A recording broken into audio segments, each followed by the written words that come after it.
I asked you what ingredients to mix you up. Black, Asian, and love.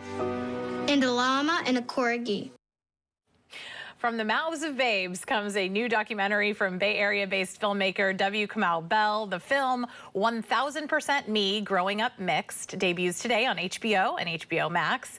And it features conversations from mixed kids and families who live here in the Bay Area. The film is filled with humor and heart, revealing the complexities of growing up mixed in today's America.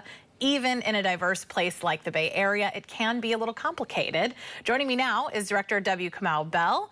Thank you so much for joining me today. It's always a pleasure to have you here on KROM 4. Happy to do it local. Thanks for having me. Of course. I know your family is featured in this film. It's a bit of a family affair there. What was that like for you, having honest conversations with your kids about race and culture? I mean, the biggest challenge was, did we want to put our kids on camera? But we knew if we made a film about mixed race kids and didn't use our mixed race daughters, that there might be a mutiny in our house. These are the kind of conversations we have in our house all the time. And so I just wanted to show how we talk about it in our house. And I also knew some of the kids in here are friends of my oldest daughter, Sammy, and I knew their parents were having similar conversations, even though they had different heritages. So for me, it was about like excitedly showing my kids off and hoping they would be able to do it, and they did. Well, I know that your kids are black and white, but what struck me, you just mentioned some of their friends are in this. There's a wide range of races that make up the mixed kids that you are featuring here. There's white and Filipino American. There's black and Pakistani British. Why was that important for you to highlight that this just isn't a black and white conversation?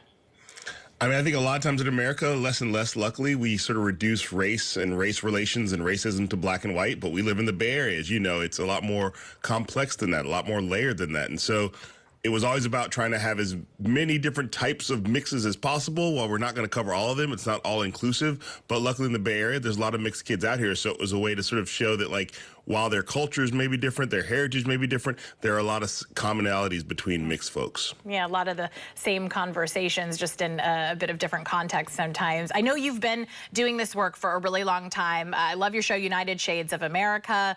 You put out an anti-racist activity book that I know our Pam Moore really loves. She says hi, by the way. I love Pam. I love you, Pam. Who doesn't love Pam, right?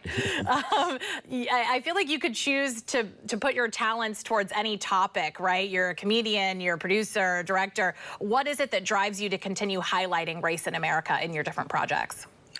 I don't know. I kind of think of this as the family business. If you look at the work that my mom has done, the work that my dad has done, my mom is what we call an outside agitator. So she has always done work in race and racism in her work, self-publishing books. And my dad is what they call an inside agitator. He works in the corporate space, but he's always championed diversity. So I think this is just the family business. I'm just funnier than both of my parents.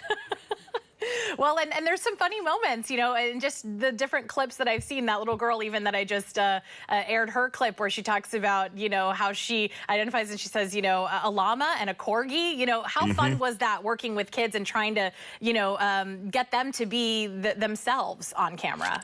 I don't know. It sort of ended up being my backdoor pilot for my show, Kids Say the Least Racist Things, I think is what this is. But, you know, we really wanted to let the kids be kids. It would be easy to cut around the funny moments and just let them sort of look overly precocious. But we really wanted them to have their own space and say it the way they wanted to say it and make mistakes if they needed to. And Sumaya showed up fully formed and ready to go and had a great time. And I wish I could run the whole interview. She was just great. And so it was really important to let the kids keep their personalities in talking about these issues. Definitely. When people finish watching this film, what do you hope that they come away with? I really hope that they watch it with a group of people, hopefully their family. We really made this family friendly. I want to be clear, a lot of my work is not family friendly, as people know, but this is really made for families. And I hope they watch it with a big group of people and then turn to those people after it's over. It's only an hour, so there's time for conversation afterwards. All right. What's next for you? Do you have another film down the pipeline?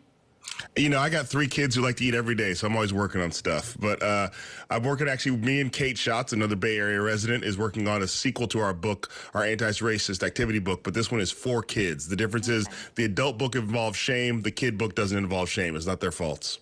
All right. Well, I'm excited to see that when it comes out as well. Again, 1000% Me, Growing Up Mixed. It debuts today, May 2nd, there on HBO and HBO Max. Mr. Bell, thank you so much for joining me. Mr. Bell, come on. I know I got gray hair, but come on. Mr. Bell?